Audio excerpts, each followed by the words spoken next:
இன்னைக்கு சிறுதானியமான ராகி குஸ்பி இட்லி செய்யலாம். இதில் அரிசி கலக்காத ராகியில் மட்டும் செய்கிறோம். அதுக்கு ஒரு மெஷரிங் கப் எடுத்துக்க எது வேணா.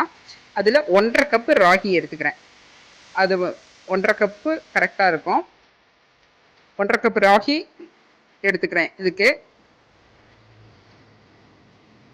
அதே கப்பில் ஒரு 1/2 கப்பு உளுந்து எடுத்துக்கணும்.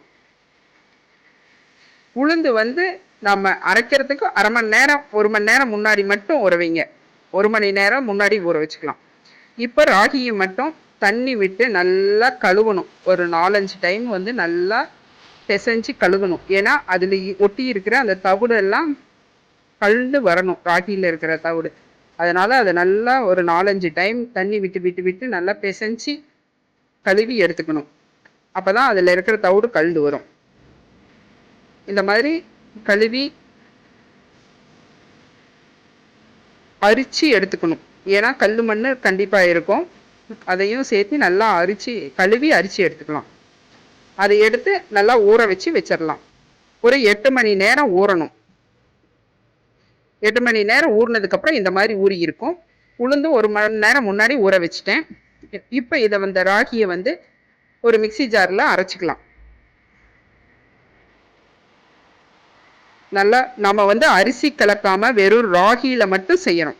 ராகியில் சூப்பராக குஸ்பு இட்லி வரும்.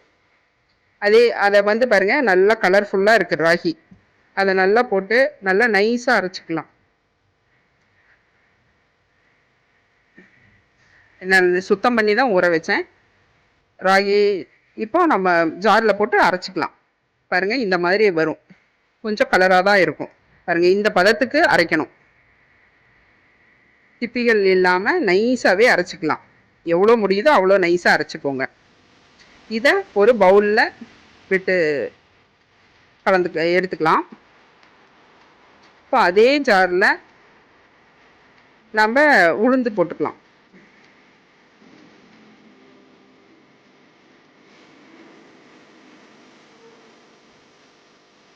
இப்போ வெறும் ராகியில் செஞ்சால் இட்லி வராது, களி மாதிரி வரும் அப்படின்னு நினைப்பாங்க. ஆனால் ராகியில் நம்ம அரிசி மாவு இட்லியை விட சூப்பராக பாஞ்ச் மாதிரி வருது இட்லி.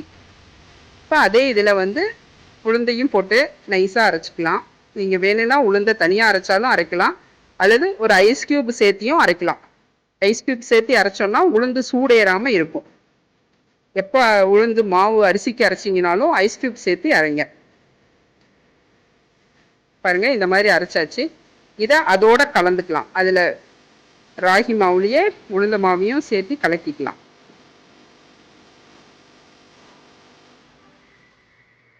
இதை வந்து மறுபடியும் நம்ம கலக்கி 8 மணி நேரம் ஊற வைக்கணும். அப்போதான் அது வந்து பஃபியாக புளிச்சு வரும். இப்போ இதுக்கு தேவையான உப்பு கலந்து நல்லா கலக்கி வச்சிடலாம்.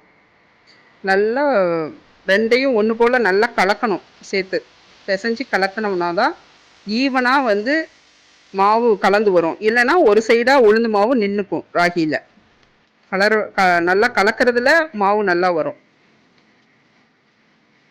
நல்லா சேர்த்தாப்புல கலக்கணும். இந்த மாதிரி கலக்கிக்கணும்.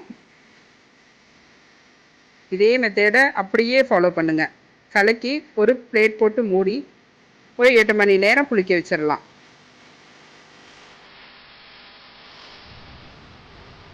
தட்டு போட்டு மூடி அப்படியே வச்சிருவோம். ஒரு 8 ஹவர்ஸ் கழிச்சு பார்க்கலாம். இப்போ அதுக்கு இட்லிக்கு தேவையான தண்ணியை இட்லி பாத்திரத்தில் வச்சு தண்ணி கொதிக்கட்டும். இப்போ மாவு எப்படி வந்திருக்குன்னு பார்க்கலாம். பாருங்க, நல்லா மாவு பாருங்க பஃபியாக வந்திருக்கு.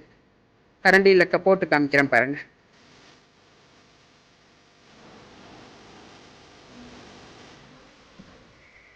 நல்லா புளிச்சு போய் பாருங்க, மாவு நல்லா கரெக்டான ஒரு பதத்துக்கு பஃபியாக வந்துருச்சு. பாருங்க, இந்த அளவுக்கு வரும். அரிசி மாவோடவே இது நல்லா பஃபியாக வந்திருக்கு. இப்போ நாம் வந்து இதை இட்லியாக ஊற்றிடலாம். இதுக்கு நம்ம தோசையாக வேணும் அப்படின்னா இதே மாவில் கொஞ்சம் தண்ணி கலந்து கொஞ்சம் லிக்யூட் ஃபார்மில் மெலிசாக கிறிஸ்பியாக ஊற்றினோம்னா தோசை சூப்பராக வரும். நல்ல டேஸ்ட்டாக இருக்கும். அரிசி மாவு தோசையை விட இது சூப்பராக இருக்குது. நான் இட்லி தட்டில் நெய் தடவி வச்சுருக்கேன். அதில் நம்ம இட்லி ஊற்றிக்கலாம். நான் தோசையும் லாஸ்ட்டாக ஊற்றி காமிச்சிருக்கேன். பாருங்கள், இந்த மாதிரி இட்லி ஊற்றிக்கலாம். நல்ல பந்து பந்தாக இட்லி சூப்பராக வரும். அதில் நீங்கள் செஞ்சு பார்த்தீங்கன்னா நல்லா தெரியும். ஏன்னா நம்ம இதில் அரிசி கலக்காமல் ராகியில் மட்டும் செய்யணும். அதுதான் இதில் ஹைலைட்டு. இந்த மாதிரி எவ்வளோ தேவையோ அந்த அளவுக்கு ஊற்றிக்கோங்க. ஊற்றி இப்போ தண்ணி வந்து கொதிநிலைக்கு வந்ததுக்கு அப்புறம்தான் நம்ம வந்து இட்லி ஊற்றின தட்டை உள்ள வைக்கணும். இப்போ வெந்துருச்சு பாருங்கள். வச்சு நம்ம எடுத்துட்டோம் பாருங்கள். நல்லா பஃபியாக வந்துருக்குது பாருங்கள் இட்லி. இதுக்கு தேவையான பாருங்கள், இதை எடுத்துக்கலாம். ஒரு ஸ்பூன் போட்டு ஒரு தட்டில் வாழை இலை போட்டு அதில் எடுத்து வச்சுக்கலாம். பாருங்கள் இட்லி எப்படி வந்திருக்கு பாருங்கள். பந்து மாதிரி இருக்கு. நல்லா பஃபியாக பாருங்கள். நான் எடுத்து காமிக்கிறேன் பாருங்கள். பிச்சு காமிக்கிறேன், அழுத்தி காமிக்கிறேன் பாருங்கள். ரப்பர் பந்து மாதிரி வரும்.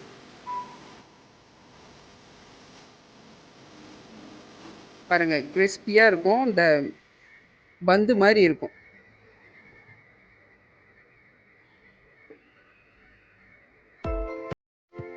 இது கூட சட்னி பீர்க்கங்காய் சட்னி செஞ்சு தொட்டுக்க வச்சுக்கலாம். இது சூப்பரான காம்பினேஷனு. இந்த சட்னியை நான் இப்போ எப்படி செய்கிறதுன்னு காமிக்கிறேன் பாருங்கள். இட்லி பாருங்கள் எப்படி வருதுன்னு பாருங்கள். பாருங்கள் அப்படியே சாஃப்டாக வரும். கையில் ஒட்டாமல் அந்த பிசுக்கு தன்மையே கொஞ்சம் கூட இருக்காது. சாஃப்டாக இருக்குது பாருங்கள். என் கையில் ஒட்டல பாருங்கள். எழுத்து எப்படி காமிக்கிறேன் பாருங்கள். குஸ்பி இட்லி, அரிசி மாவு குஸ்பி இட்லி கூட இது சூப்பராக பாருங்கள். கொஞ்சம் கூட ஒட்டாமல் ரப்பர் பால் மாதிரி அப்படியே அமுக்குனா பாருங்க எப்படி எழுந்திருக்குது. வெறும் ராகியில் அரிசி கலக்காமல் செஞ்ச இட்லி இது. பாருங்க எவ்வளோ சாஃப்டா பாஞ்ச் மாதிரி இருக்கு. இதுக்கு வந்து சைடிஷ் வந்து மெயின் பக்காவாக இருக்கணும். அது வந்து பீர்க்கங்காய் சட்னி. இது வந்து நான் போட்டிருக்கேன். நீங்கள் அதை பார்த்து செய்யுங்க. சூப்பராக இருக்குது. பிடிச்சா லைக் பண்ணுங்கள், சப்ஸ்கிரைப் பண்ணுங்கள்.